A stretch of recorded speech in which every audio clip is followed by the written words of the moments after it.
Oh, no, not another delay. Thanks for tuning in to the Urban Scope podcast. I will be covering the Batman sequel being delayed. Now, recently, earlier this week, um, news came out that the Batman sequel to the 2022 film, the first Batman, is going to be delayed to fall of 2027. Now, it was slated for a release in the fall of next year, but they pushed it back a year to October of 2027. Now, that would make there a 5-year gap once that movie is released. And the last movie, like I said, it was very successful back in 2022. I can't believe it's been almost 3 years now.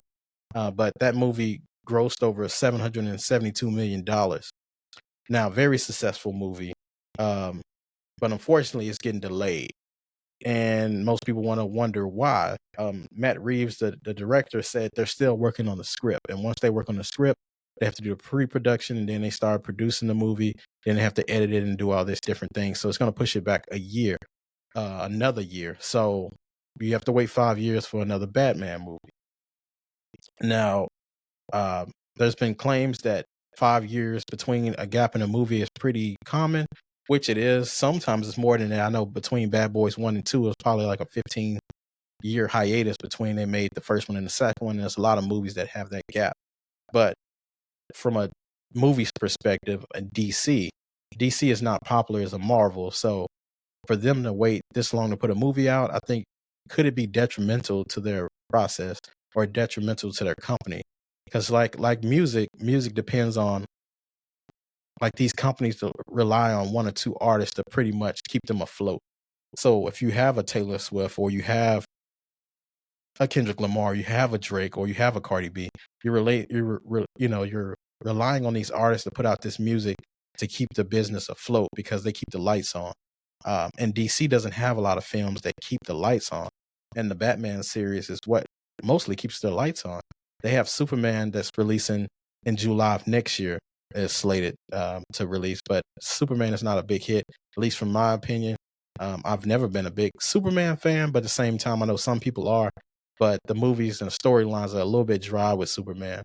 Batman always has the top list actors in it, and it's always high conflict and high action. As opposed to Superman, it's, like I said, Batman is a little bit more realistic than Superman because he doesn't really have superpowers other than being a billionaire, and that is a superpower. But um, Dark Knight and the Dark Knight Rises did have a 4-year gap in between, but for some reason it doesn't feel like it was that long. I know it was a lot that happened between those 4 years, between the Heath Ledger stuff and just them trying to get past production issues and things like that, typical movie issues. But I think this could be detrimental for DC, but I'm assuming they know what they do. They're doing. They've been a company that's been around for decades and decades. So, but like I said, they're not Marvel. Like I said, the Joker movie that they just released didn't do too well with the critics. I'm pretty sure it did decent in the box office, but you can't really rely on anyone right now, it seems like, for DC other than Batman. Now, I've been a big fan of The Penguin on Max. Now, that show was written well, it had very great acting, it had everything that you needed in the show to watch. And I love that show. But like I said, by the time the next Batman come out, they will probably release another season of The Penguin. So, will the guy who plays the Penguin, uh, Colin Farrell, uh, be tired out? Will he be kind of drawn out from wearing all that makeup and doing all his costumes? It's going to affect a lot of things between that time, and he's going to have to do a lot of work. And everyone else is either working on other projects or waiting for this project to release. So he's going to be more fatigued than everyone. So will that hinder him in any kind of way?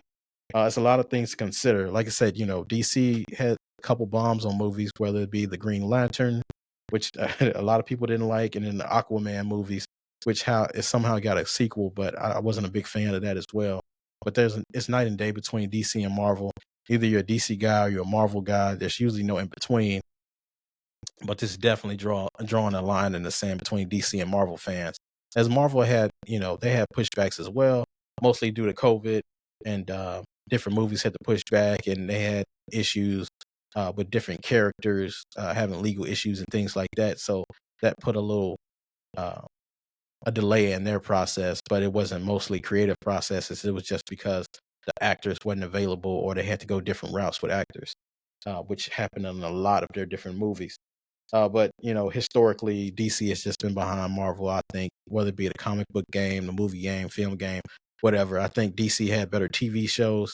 Marvel doesn't do a lot with the TV shows like they should. I'm still waiting for them to put out a Squirrel Girl project, whether it be a TV show or movie or something, other than just the comic books. I'm a big fan of the Squirrel Girl series, but a lot of people don't know about the Squirrel Girl. But like I said, she's very important in the Marvel world.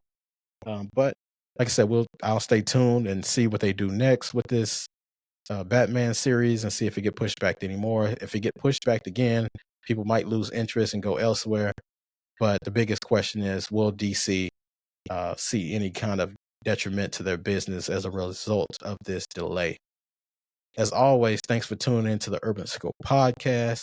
Continue to support and subscribe to the channel. And until next time, I'll see you next time.